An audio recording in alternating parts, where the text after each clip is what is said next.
Welcome to the Queer Spirit Podcast. I'm your host, Nick Venegoni. Here we have conversations with artists, healers, and activists who enliven the LGBTQ communities and who empower our queer spirits to flourish.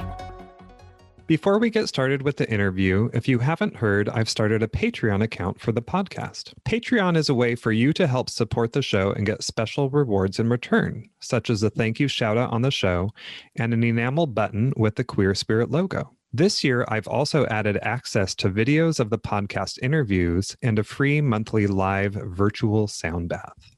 If you'd like to join in supporting the show, just go to patreon.com/queerspirit. You can also find the link in the show notes. Any Patreon funds remaining after the basic production costs will be donated to nonprofits supporting diverse queer communities.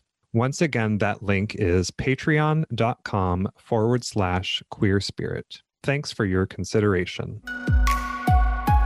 My guest today is Vanessa Rochelle Lewis. Vanessa is the founding director of Reclaim Ugly. She is a healer with a satchel full of medicine words, a conjurer with desire to nurture other artists as they create magic and save lives, a fairy princess mermaid gangsta for the revolution, a lush-bodied black femme goddess motivated by sensuality and freedom, an educator and performer with a passionate exuberance for silliness, laughter, and the stage, and so much more. Today, Vanessa shares with us the story of how she decided to reclaim ugly, not only for herself, but for all people. We talk about the way culture has used the label of ugliness to oppress, dehumanize, and disconnect. Vanessa talks about how we can turn ugly on its head to uplift, glorify, and love yourself, and create a world where others can too. To learn more about Vanessa and her work, visit reclaimugly.org. Hi, Vanessa Rochelle. Welcome to the show. Thank you, Nick. Thank you for having me. Yeah, I'm so excited to have you here and to talk more about your work today. So you founded and run an organization called Reclaim Ugly. That's right. And I wonder if you can tell our listeners a little more about what that is. Yay. So Reclaim Ugly stands for reclaim, uplift, glorify, love yourself, and create a world where other people can as well. And we work to create spaces where people who have been uglified out of community, including their queer communities or their BIPOC communities, their families, the greater world, to be able to come together and experience like love and liberation and inclusivity. Our goal is to help people understand what uglification is, how we perpetuate it in our individual relationships, as well in our greater system, and how we can get rid of uglification and create a world where everybody feels safe. Everybody knows they're welcome. Everyone gets to love themselves and know that they're going to be protected in loving themselves. We also create spaces for people who perpetuate uglification or who run organizations that perpetuate uglification to come and learn a little bit more about what uglification is and how they can heal themselves to create more inclusive and loving spaces. But we're just a bunch of queerdos having a good time with each other, making art. Cool. So what exactly is uglification in your mind? So uglification is what happens when we choose to perceive or portray other people as ugly for a purpose. Maybe we're uglifying people to make ourselves feel better. Maybe we're uglifying people because we've been taught that these certain standards or ways that their bodies are configured or the ways that they have desires or exist in the world is wrong. But it's when we choose to perceive someone as ugly, as monstrous, as bad. And there's so many historical examples of uglification. one thing, the very creation of this country, in order for the pilgrims and colonizers to come and create the United States of America, they had to uglify the indigenous people that were here. They convinced themselves that the indigenous people that were here were monstrous or less than human or quote unquote savage, and used that idea to justify murder, to justify war, and to justify the stealing of land, the stealing of children, and putting children into these like weird Christian homes where they lost their heritage, their language. Recently, we see uglification happening with a lot of the Black Lives Matter and racial justice protesters. We see uglification happening with feminist protesters, people who protested against the walls being built and humans being put in cages on the border. The media portrays our protesters, our activists as violent, as aggressive, as threats to democracy, so that they can silence them and so that they can invalidate them. And then lastly, we see uglification in the ways that we look at ourselves. When we think, oh no, something's wrong with my body, I need to work out so that I can look good when I go to the beach. That's uglifying your fat. Or when you think that, oh no, I'm aging, my face doesn't look good, that's uglifying, the fact that you're alive, that you have a human body that's living. And we even uglify each other in activist community. When we say that someone is not woke enough, someone's not using the right language, when we try to push people out because of conflicts instead of trying to work through them.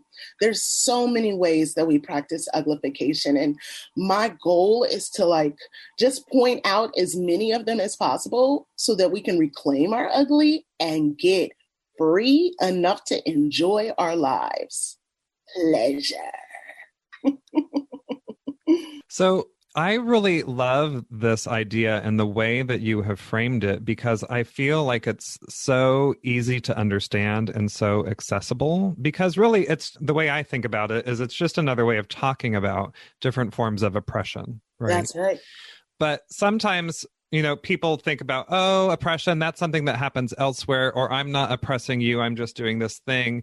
But if you just break it down to this very basic way of thinking of something as ugly or another person as ugly or disgusting or wrong or weird or different, it helps people understand, oh, I am doing that. Yeah. And it really personalizes it and helps people see how it's happening in their lives in the way that they're doing it to themselves or to other people or to other groups. And so I really just, I was really drawn to this, and that's why I really wanted to talk to you more about it.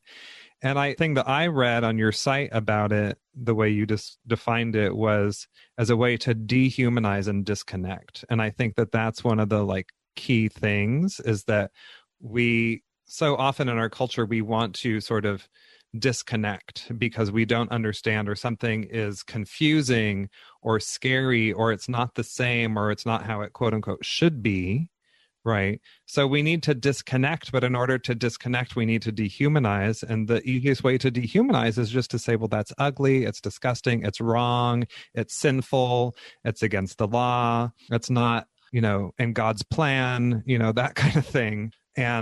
But it really helps us get in touch with all the ways that we are not only doing it to others, but the way that we do it to ourselves. And I think that if we can get better at not doing it to ourselves, it'll be easier to not do it to other people. And so I think I just love the way that you're attacking it from all sides. Oh, thank you. And I love, love, love listening to you articulate that and reflect it back. I was like, ooh, sparkles and fuzzies everywhere.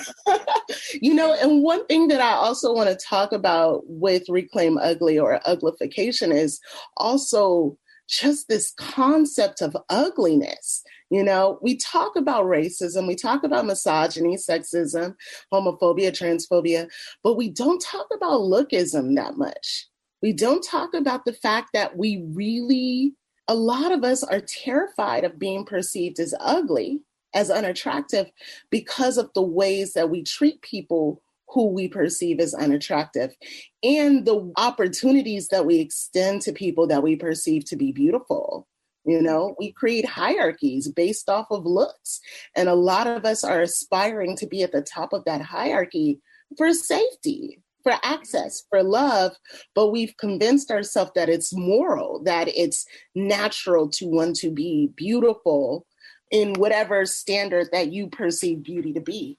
So I love this idea of like when we talk about reclaiming ugly, like reclaiming our imagination from this like standard, this idea of what is right and what is wrong, what is beautiful and what is ugly. And kind of like what you talked about, reclaiming our ability to empathize with other humans, to see other humans as like tender, delicate people who are worthy of living and safety. So can I play devil's advocate with you for a moment? Ooh, do it.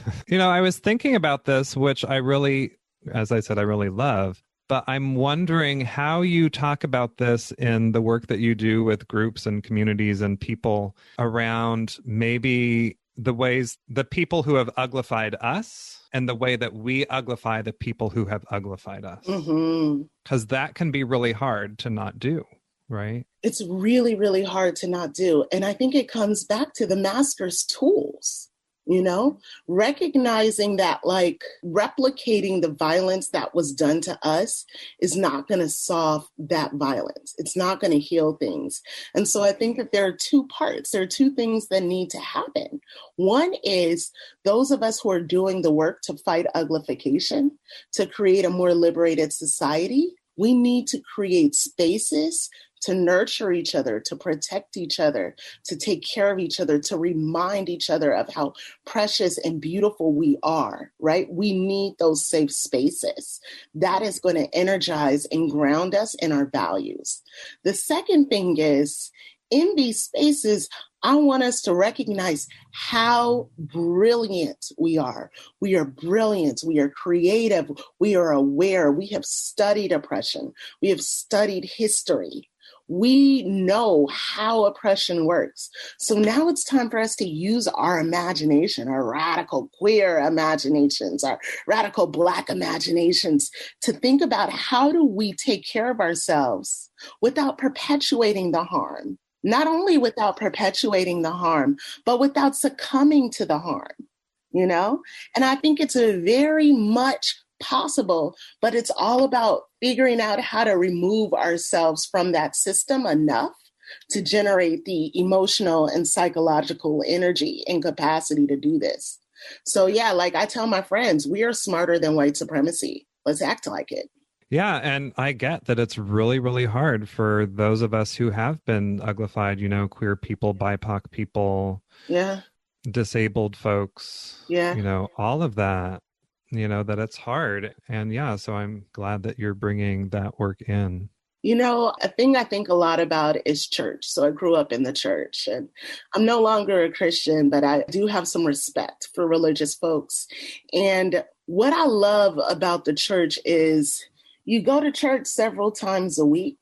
Your church community becomes your community and they're constantly reflecting back their values, and when you're involved with a church, especially a church that cares about you, you don't have to worry about being hungry. You don't have to worry about being lonely because your community got you. And I'm curious, like with the work that we do with Reclaim Ugly and with so many other like queer transformative justice organizations, especially disability justice organizations, are working hard to cultivate like systems outside of the government where we take care of each other.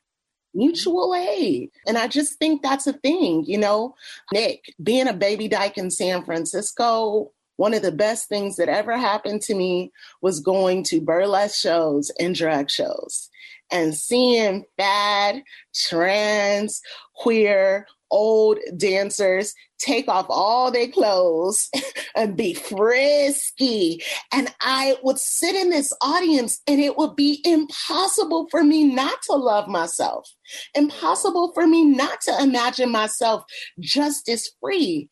And I think that's one of the things that we want to do at Reclaim Ugly. So we host a lot of art-based events. And our goal is to like have as much representation of people who are living at the intersections, speak waking up, having fun, loving themselves, so that like we can perpetuate that culture. Mm-hmm.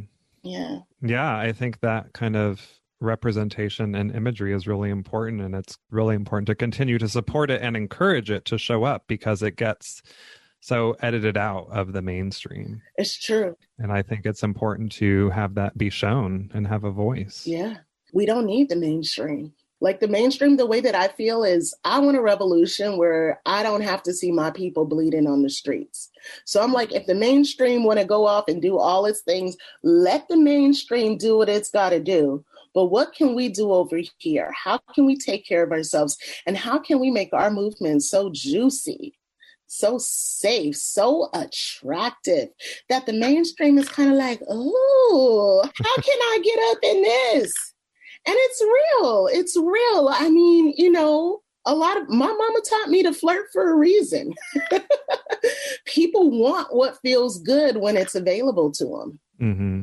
Yeah. So shifting gears a little bit, I wonder if you can tell us the story about how you got started doing this work and starting this organization.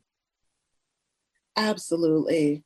So I want to start by saying, you know, like many queer youth, like many people, I grew up being bullied and I was made fun of for the way that I look and for my weirdness. I didn't know at the time that it was me being a baby femme, but that's what it was. And my bullying was really severe. I was jumped, beat up, you know, had kids throwing things at me.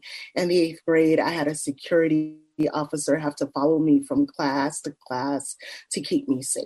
So this has always been a part of me. And I've always been invested in using art to advance social justice because I thought that by advancing social justice, I'd create a world where less people experience the kind of bullying that I experienced. But then a thing happened. And before I talk about that thing, I want to say, you know, I had all this bullying and went and grew up and entered some abusive relationships because I was familiar with bullying and familiar with needing to justify my existence. And then eventually left a series of abusive relationships and dedicated my time and energy to loving myself, to courting myself, to healing myself, to allowing myself to be the biggest, boldest, freest version of myself. And it felt really good. So that was my journey. Then in my mid-30s, I signed on to social media. It was 2019. I signed on to social media and Facebook alerted me that a man posted a picture of me.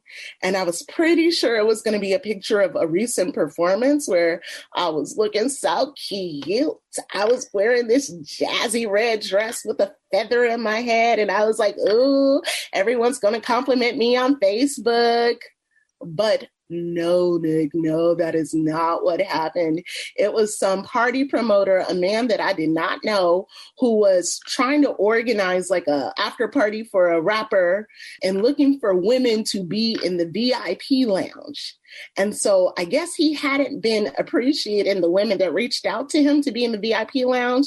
So he Googled ugly Black women, found my picture. It was the number 2 picture in 2019 for ugly Black women, and uploaded it on Facebook and said, me looking for baddies, the type of women that respond, what's wrong with y'all ladies? And I was livid, outraged, not hurt because I had already did this work. And I knew that I lived in a world that see faces like mine and bodies like mine as ugly. But I was outraged that this man would use my picture to hurt other people, to make warnings, to create a standard of who was and who was not welcomed. I was so livid that I had to reach out to him and ask him, why would you do this? Take this picture down. I reached out to all the people who commented on that picture, people who laughed, who made jokes. I was like, why would you do this? Why? Like, you all are grown people. Why would you do this?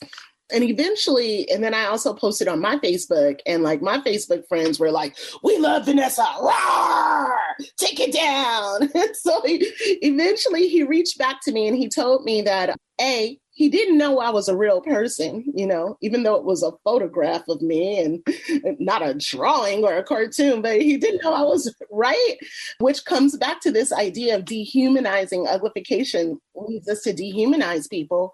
So he didn't think that I was real. And then he sent me to his Google search, and my picture was on Google because it was a part of an article written by a Black man who identified as an Afrofuturist to other Black men about why they should go to college so that they can find non-Black women, because non-Black women are more attractive, more sexy, more sophisticated, more feminine than Black women. And he had pictures of me and Michelle Obama, just like all these like powerful. I was like, oh, I can't believe I'm next to Michelle Obama, but next to all of these powerful Black women, like analyzing our ugliness.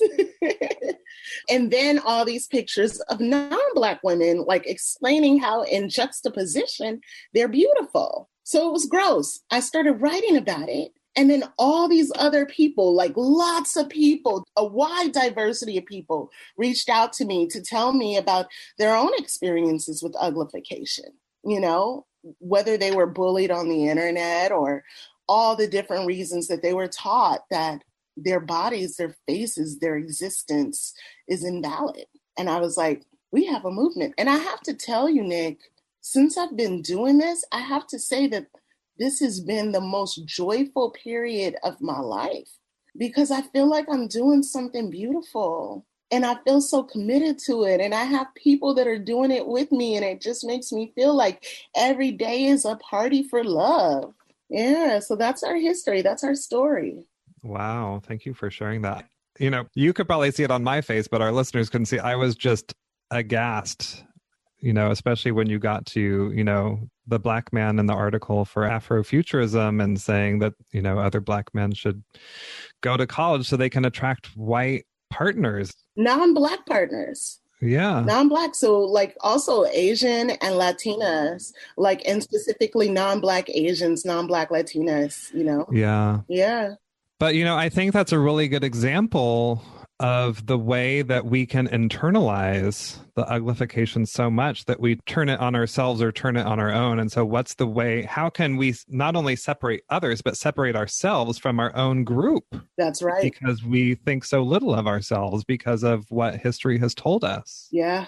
And it is so deeply correlated to history. When I started researching uglification, there's this really cool book that I can't remember the name, unfortunately, right now. But this book explores the history of ugliness.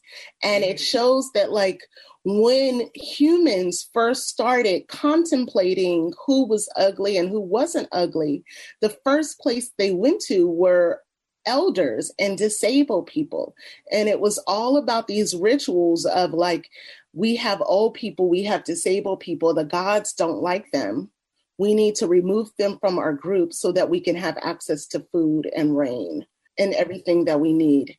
And then it moved further into like people who have been disfigured. So there's this like actual historical correlation between like who was uglified then and who's uglified today. When I did the Google search, most of the women who showed up under ugly Black women were women who were much older than I, were all darker skinned women. And a lot of them were people who were clearly in the midst of crises when that photo was taken. So it's really like engaging with oppression, like you were talking about earlier. And the thing that I think about when it comes to uglification, like I do think it's an oppression, but I also think uglification is what seeds our inclination to oppress others. It's that like fertile bed that grows oppression flowers. And so I'm interested in engaging with that part, that fertile bread, that fertile, I said bread, but I want to say fertile bed of earth. Mm-hmm. Yeah. Well, the thing I also hear in you sharing about the history of uglification is that it comes out of this a fear of scarcity. Yes. When you were talking about they wanted to appease the gods because they needed food and water, which is a real thing. Yes. when people are in famine or in drought. But it's interesting the way that where their minds went with that. And Yeah. I can see how that's also part of the way that even currently we use uglification because of a fear of lack. Yes. Right. Yes. The way that, in this article, fear of lack of respect, or there's, limited resources around the people that we can find to have a successful relationship with, or money or political power or whatever it is. Right. I mean, that is how Donald Trump ran on a campaign of uglification. First and foremost, uglifying Latino immigrants, uglifying people who like immigrants, period, and like appeasing to like poor white people's sense of scarcity. Instead of saying, here's how I'm going to help you, here's how I'm going to support you get your resources. What do we call it when we blame someone else, when we make them the excuse? Gaslighting, but there's another term. Scapegoat? Scapegoating. Yay! Ding, ding, ding. You get points. He scapegoated all of these people. And then he did this other thing, this really interesting part of uglification that I haven't gotten to explore as much as I want. But it's the way that we uglify ourselves so that we can perceive ourselves as victims. And when we perceive ourselves as victims, we can justify violence. Those people that raided the Capitol perceived themselves as victims. They uglified themselves in order to give themselves the desire, the passion, the justification to like just act a fool, a violent, scary fool. And speaking of, can we just real quick, can I just be slightly petty? These people have like anti-fascist and Black Lives Matter as like threats, terroristic threats, but we have yet to cause casualties in our movements. Like literally people have just been asking to give people resources. Simple as that. Can people be saved? Can people have the resources to survive? Can oppression end? And then this other group goes out there and they go out there with weapons with the attempt to harm people, destroying like actual property, like agendas for assassination. And our government is still trying to protect the former president that and it just, the former president that perpetuated it all. And it really makes me think about how insidious uglification is and how deeply it is connected to the construction and the nature of our legislative body, our legislative history, our legislative powers. Like our country exists because of uglification and it thrives within it. Yeah. Yeah. Well, I think that's a good lead into my next question, which is how can we start to address uglification? Thank you for asking that. First and foremost, I think it really starts within. We've said it a million times, the personal is political, healing first.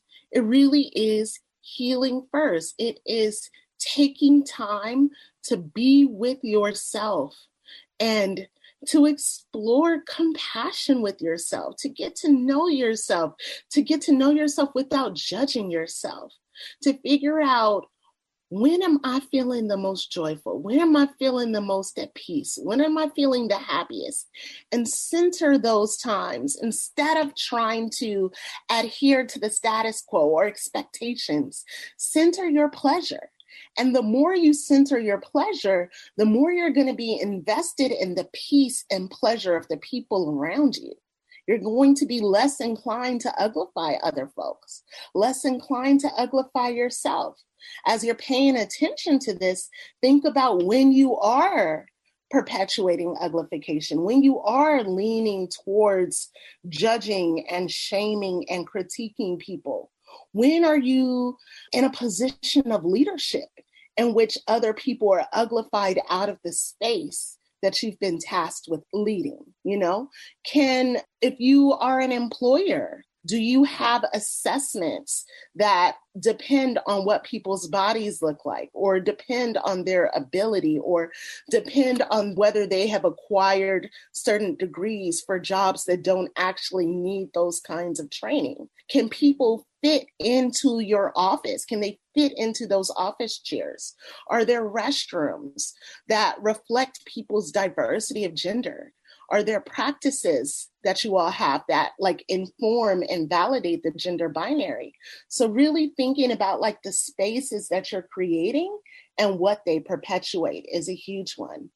I actually, on social media recently, I think he's a writer or a columnist or does commentary. I'm not sure exactly what he does, but he's a writer in England, in London, and he's a queer man of color. Mm. And he recently posted and has been getting a lot of buzz about challenging, quote unquote, professionalism.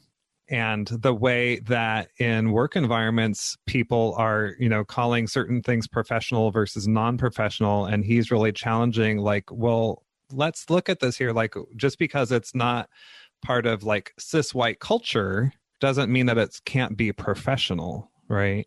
So I just wanted to tie that in with what you were just talking about, employers. I love it. And it's so true. At Reclaim Ugly, we have this idea that no deadline, due date, or deliverable is more important than the person who's been tasked with it. Like, your well-being, your joy, your happiness, and your participation in our community is what we value. And other things can be adjusted. Like, I rather have to cancel a performance and apologize to everybody than hurt my team, and figure it out. And what I have learned with my team is that we are surprisingly productive because of the spaciousness that we've created. And because we dedicate so much time to like being real and present and vulnerable with each other. And because we're willing to have hard conversations about power dynamics, about hurt, about feelings, I have this idea. I'm sick and disabled as well. And I really believe that sick and disabled people should be the directors of everything, because we set a pace that's a little bit more accessible. And I know that like able-bodied people, a lot of able-bodied people are exhausted, are frustrated, are struggling to keep up with the standard as well. And so when they're moving at our pace, they're doing better. They're thriving. They're creating amazing things. Another thing that I really love too, moving away from this concept of professionalism, is like, I believe that if we move at the pace of our pleasure and we do the things that really, really, really bring us joy, more likely, like, you're going to be a little bit less burnt out. We're going to be a little bit more creative, and we're going to figure out how to collaborate with each other more so that things that need to get done will get done. But also, workplaces are places where we can address uglification. Another place are people who work with children, especially young children. I'm often asked about how can we address uglification in the family? And I say, parents, y'all need to love yourselves. You need to model loving yourself in front of your child, model loving each other, communicating with compassion and respect in front of your children. Teachers, model standing up for children who are being bullied. Don't just tell bullied people that it's their job to heal, that it's their job to get over it, or their job to fight and stand up. No, you have the ability to create a system that like eradicates bullying. So lean into your brilliance and your creativity and do that. Confront what your biases are.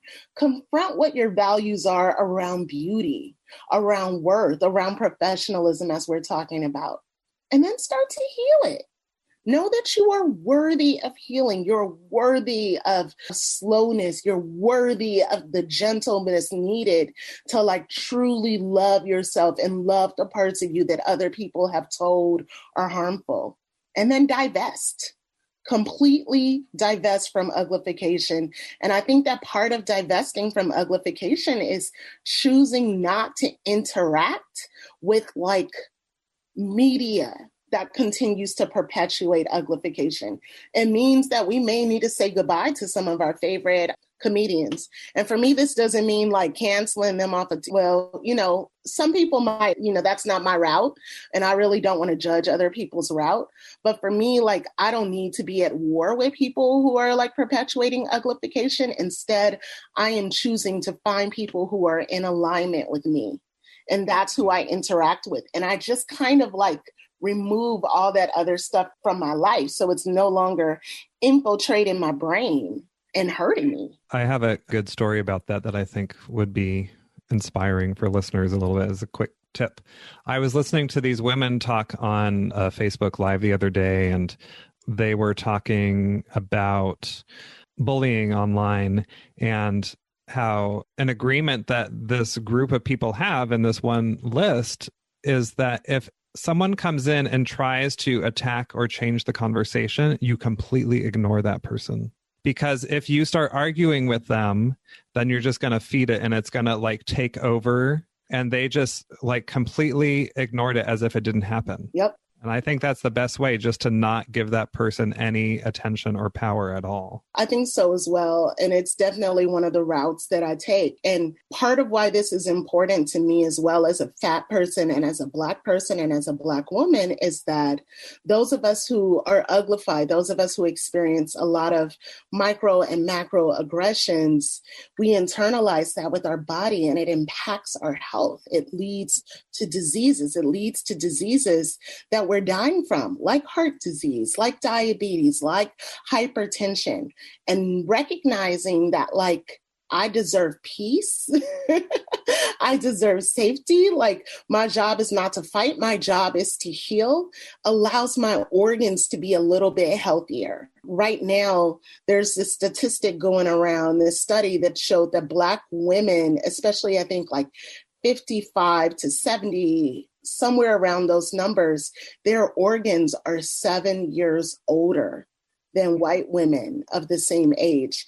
And it is a direct result of stress, a direct result of how we are somatically engaging with the harm and the violence that we experience. And so that is why I'm deeply invested in a revolution without bodies laying in the streets. Like, how do we use our resources to take care of each other, to nurture each other? One of the people who works with Reclaim Ugly, their name is Amira Arrow. They are a phenomenal 24-year-old queer, trans, Black femme, and they talk about community banking in a way that blows my mind. It's this idea that, like, different groups, different communities, like literally locations, community by locations, have shared resources. And we pool our resources so that no one in this community goes hungry. No one in this community is struggling so much that they cannot do the emotional labor to take care of themselves. Because when people are struggling financially, when they're stressed out, they're also mean. They're mean to their children. They're mean to their loved ones. They're mean to their neighbors. So, like, investing in each other's well-being is investing in our safety. And I'm pretty sure if less people were hungry, there'd be a lot less gun violence, a lot less trafficking, a lot less abuse in our relationships and families. So as we begin to wind down, I wonder if you can share with us a person, practice, or experience that has supported your queer spirit to flourish. Oh, I am going to say my mommy, my mother, Candy Rochelle Lewis, is the person who has allowed my queer spirit to flourish. She is the first person I told I was queer. Before I knew what queer was, I was like 5 years old. And she was reading The Little Mermaid to me. And I don't know if you remember the Disney version, but Ariel like gave up her voice to pursue the prince. And then Ursula, who took the voice, created a persona for herself named Vanessa that used Ariel's voice. And I remember listening and I was like, why don't Ariel and Vanessa just date each other? They can all have the prince and be happy. And my mom is like, interesting. And so I told you a little bit later, when I hit the 8th grade, the bullying became really bad. And so what my mom did when I became suicidal and homicidal, her response was to take me to therapy. She got me a psychiatrist, a psychologist, and put me in group therapy. And when my psychologist outed me, my mom in front of me told my psychologist that her response to my queerness was not okay. She's a Christian, that God made me perfect because the psychologist thought that like my queerness might be feeding my depression, that God made me perfect, that her God doesn't make any mistakes. And then her next route was to take me to a theater class in downtown LA, which meant that she had to drive about almost 2 hours back and forth in LA traffic while not being at work. And in this theater class, I was around other gay kids my age, gay adults, gay Black adults who were singing and dancing and living a beautiful life. And it gave me the power of imagination. It gave me the ability to dream myself happy, which I did not have before. My mom saved my life. And to this day, my mom, like whenever I host events, if it's live, she would fly from LA to Oakland to come to my events. She'll get on stage. I always put her on stage and she tells the same story every time. She goes, I don't care if queer, you lesbian, you gay, you bisexual, you're trans, you're asexual, you deserve to be loved. And if your parents don't love you, you come see me. I'll be your mama. I'll love you.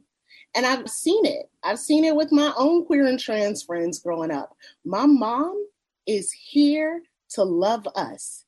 And I want to be like her. Great. I love it. I'm grateful. Thanks, Mom. Yeah. Candy Lewis. So where can people find you and learn more about your work? Yay! So you can go to our website, reclaimugly.org. Learn more about us there. You can also follow me on Instagram, the.ugly.black.woman. On Facebook, you can follow us at Reclaim Ugly, or you can follow me at Vanessa Rochelle Lewis.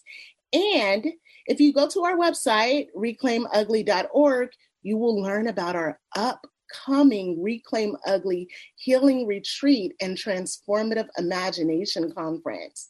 This will be happening from May 28th to June 5th, and it's going to be utterly delicious. It's a space where we can get together and we can heal together from what Uglyfication has done. We can have community, we can play, we can laugh, we can do arts, and we're going to gather within our career fields, people who within affinity groups based off of the movement work that we do, and imagine how we can fight Uglyfication within our unique career fields. So if you're a teacher, you're going to work with other teachers to think about how y'all can fight Uglyfication in the classroom. Parents, psychotherapists, performers, we all can fight Uglyfication using our unique skills, our unique platforms, our unique ways. And we want to foster a community of people who want to do that work within their field. Because we believe that while we need to heal ourselves, we also have to change the world. And we can do it at the same time. That's our goal. I just want to say really quick, Reclaim Ugly again stands for Uplift, Glorify, Love Yourself, and create a world where others can as well. And that part is a huge and significant part of this call for action.